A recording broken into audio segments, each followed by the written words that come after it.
बच्चों, मैं दीक्षा श्रीवास्तव। आज मैं आप लोगों को क्लास 12 के चैप्टर 6 की एक्सरसाइज 6.3 का क्वेश्चन नंबर 9 पढ़ाऊंगी। क्वेश्चन नंबर 9 है, find the point on the curve y is equal to x cube minus 11x plus 5 at which the tangent is this. ठीक है, तो हमें वो पॉइंट फाइंड करने कर्व पे जिस पे टेंजेंट हमें ये दी हुई है। ठीक है, तो जैसे मान लेते हैं वो कर्व ये है। ठीक है, मान लेते हैं। ठीक है, इसका कर्व ये नहीं बनेगा, लेकिन ये मान लेते हैं। ठीक है, ये कर्व है। ठीक है, तो इस पे हमें वो पॉइंट फाइंड करने हैं जिसपे से ये टेंजेंट जा रही है। ठीक है, तो हमें ये वो पॉइंट फाइंड करने हैं।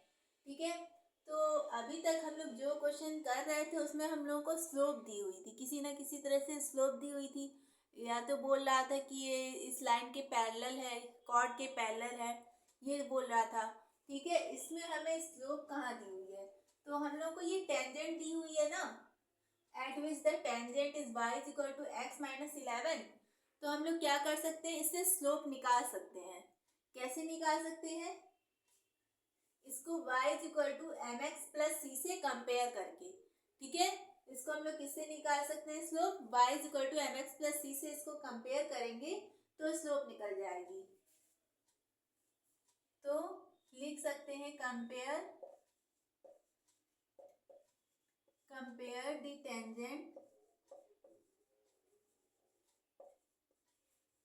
With y is equal to m x plus c. तो इससे इसको कंपेयर करेंगे जब y is equal to x minus 11 को। तो देखो, यहाँ पे m की जगह पे x का कोफिशिएंट यहाँ पे m है और यहाँ पे x का कोफिशिएंट क्या है? 1 है। तो m की वैल्यू क्या हो जाएगी? 1। यानी स्लोप क्या आ गई टेंजेंट की? 1 लिख सकते हैं हम। स्लोप ऑफ टेंजेंट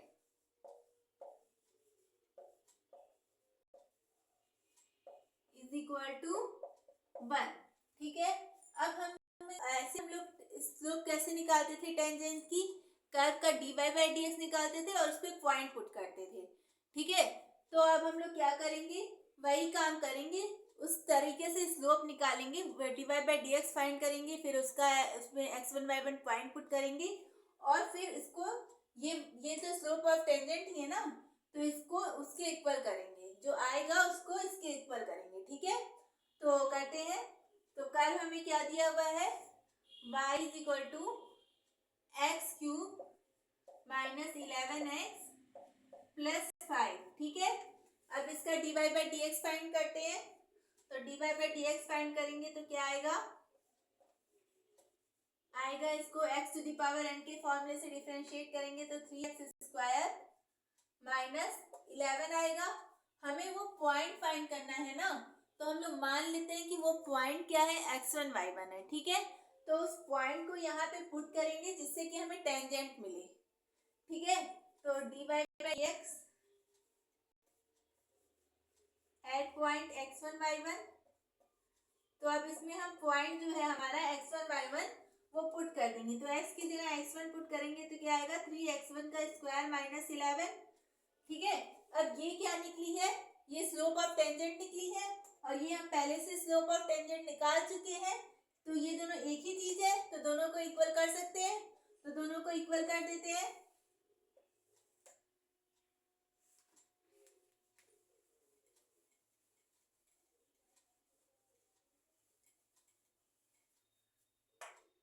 जब दोनों को इक्वल करेंगे 3x1 square minus 11 is equal to 1 करेंगे तो देखते हैं x1 की वैल्यू क्या निकलती है। 3x1 square is equal to 11 plus 11 12 हो जाएगा। x1 square is equal to 12 by 3 4 हो जाएगा। ठीक है, तो x1 की वैल्यू क्या क्या आएगी? एक तो प्लस माइनस 2 आएगी, तो x1 की वैल्यू या तो 2 आएगी या तो माइनस 2। ठीक है, लेकिन हमें क्या निकालना है? पॉइंट निकालना है। तो अभी तो हमें सिर्फ x1 मिला है, हमें y1 भी चाहिए वो पॉइंट निकालने के लिए। पॉइंट तो हमारा x1 y1 है ना, तो पॉइंट तो पूरा निकालेंगे। तो y1 की वैल्यू कैसे निकलेगी? तो y1 की वैल्यू निकालने के लिए क्या करते हैं हम? ये जो कर्व था हमारा, ठीक है, ये कर्व थी और ये टेंजेंट था, और पॉइंट हमारा कहाँ लाई कर रहा था, यहाँ पे लाई कर रहा था। ठीक है, तो ये जो पॉइंट है हमारा, ये इस कर्व पे भी लाई कर रहा है और इस टेंजेंट पे भी लाई कर रहा है। देखो, इस कर्व पे तो लाई कर ही रहा है और इस टेंजेंट पे भी लाई कर रहा है। तो हम लोग इस पॉइंट को कहीं भी पुट कर सकते हैं, इसमें भी पुट कर सकते हैं और इसमें भी पुट कर सकते हैं, क्योंकि ये पॉइंट जो है दोनों पे ही लाई कर रहा है, कर्व पे भी लाई कर रहा है और टेंजेंट पे भी लाई कर रहा है। तो हम लोग को ज्यादा इजी क्या पड़ेगा, इसमें पुट करना। ज्यादा इजी क्या पड़ेगा, इसमें पुट करना, तो इसमें पुट कर देते हैं। तो इसमें जब y is equal to x, point हमारा क्या है, x1 y1 है ना, तो y की जगह पे y1 आ जाएगा। y1 is equal to x1 minus 11, y1 is equal to x1 की वैल्यू पहले 2 रखते हैं, तो 2 माइनस 11, तो y1 की वैल्यू क्या आ गई, -9। अब एक बार -2 रख के देखते हैं, y1 is equal to x1 minus 11, y1 is equal to -2 minus 11, तो y1 इज इक्वल टू -13। तो जब हम लोग 2 रख रहे हैं तो हमारा पॉइंट क्या आ रहा है, y1 क्या आ रहा है, -9, और जब x1 की वैल्यू -2 रख रहे हैं तो y1 क्या आ रहा है, -13। ठीक है, लेकिन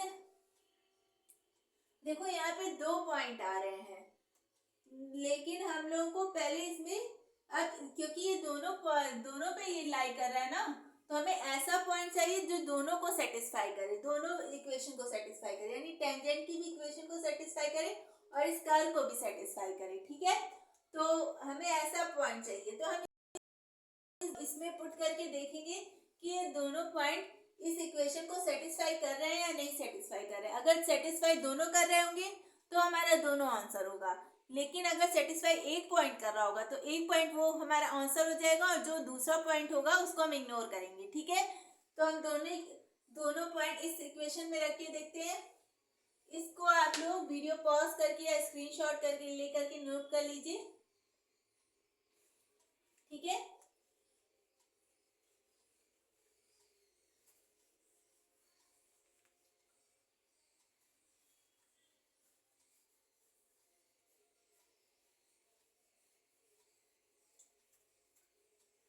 ठीक है, तो जब इसमें हम रखेंगे, पहला पॉइंट कर्व हमारा क्या है, y is equal to x cube minus 11x plus 5, इसमें x1 y1 की y1 x1 कर लो इसको।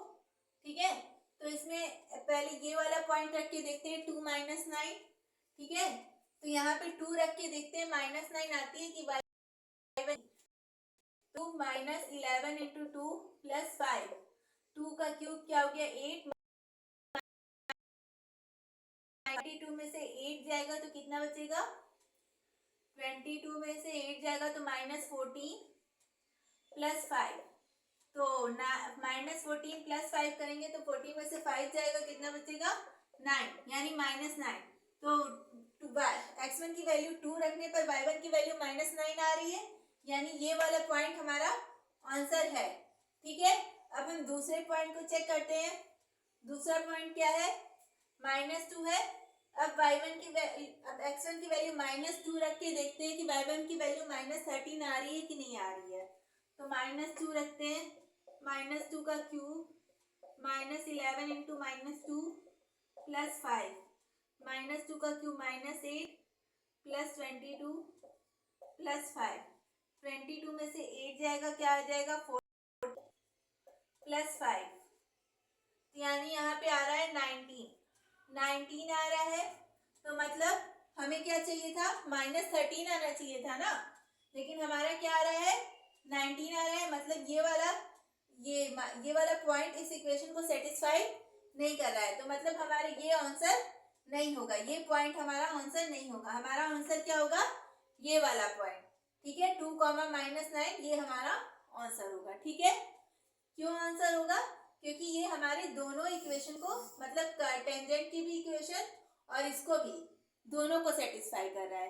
क्योंकि पॉइंट हमारा दोनों पर लाई कर रहा था, तो हमारा आंसर भी वही पॉइंट होगा जो दोनों को सेटिस्फाई करेगा।